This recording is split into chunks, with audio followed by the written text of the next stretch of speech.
have you learned from each other, and what do you bring to it that makes this team work so well as a leadership team?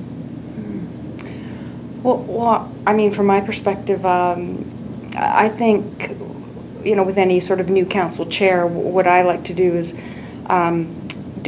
do some things that actually help us develop a relationship, and that's having a conversation, getting to know a little bit about each other, sharing personal, professional experiences, and learning a bit about our backgrounds and what we bring to, you know, the field of community living, and just what we bring to the work that we're embarking on with a council, I think.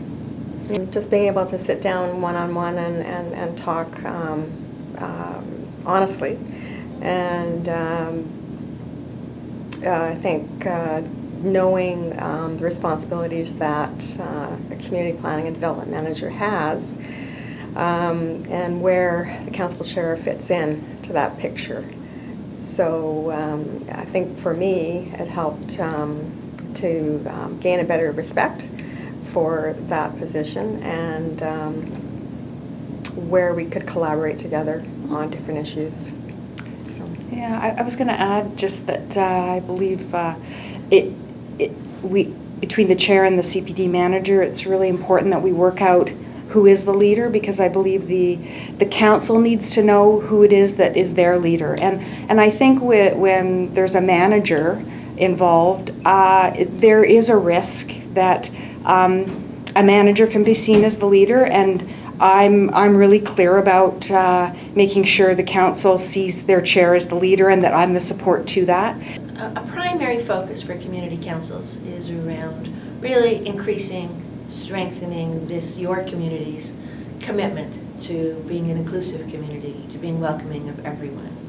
How do you work on that one together? Since the inception of CLBC, it's been really clear to me that community engagement, community development work, building inclusive communities has been a responsibility of the community planning and development team. So facilitators have had that in their role description.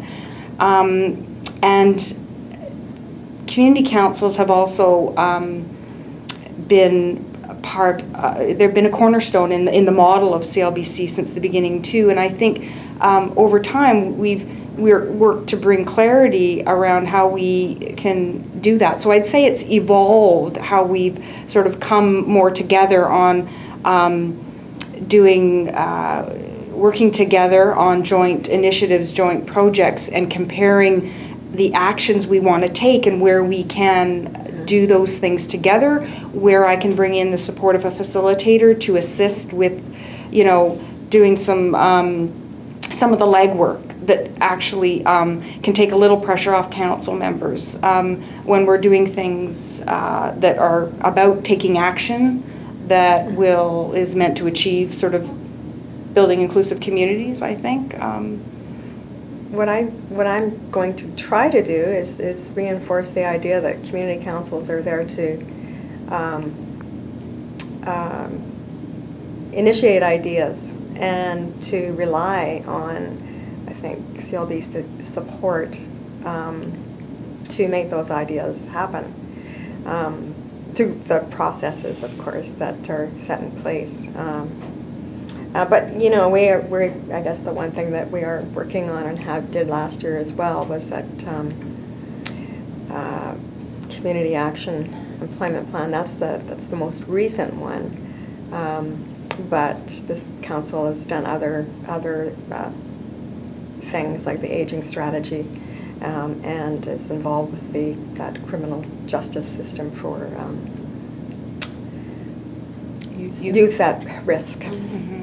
And I think in the last few years, I think we've recognized where we can work more closely together and the benefits of that, because what I've made a shift just in terms of my own facilitator team is to create that specialized position of a community engagement facilitator, and the work that she does both with her team of facilitators to collect information about where are the gaps in community, where is there a need to do more engagement, to support individuals with disabilities accessing supports and services that all citizens access, and then her having a look at the council work plan and really seeing where there is so many commonalities where we can work together, because we all are recognizing the same areas that need to be addressed and areas of focus where we can work together. And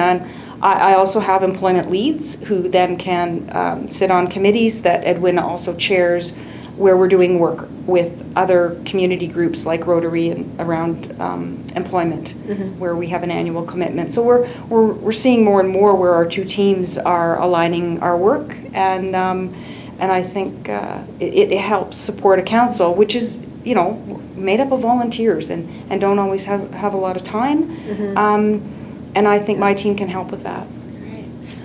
I mean, for me, what I've learned personally as a community planning and development manager is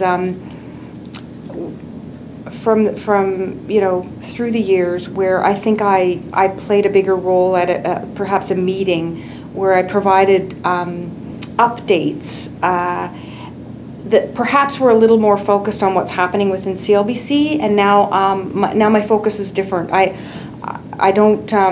I might provide some updates, but we have another mechanism in place.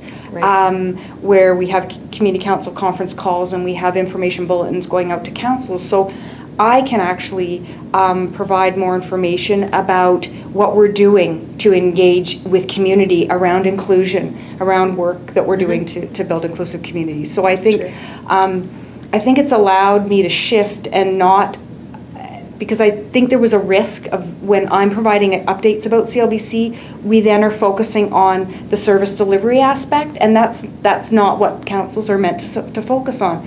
So now we can talk about community, and it's really, I think it's helped in terms of the shift. Yeah, I would agree with that. I think that having that council chair call once a month and hearing the updates from knowing what's happening within CLBC and then being able to pass that on to all the council members is a really good thing.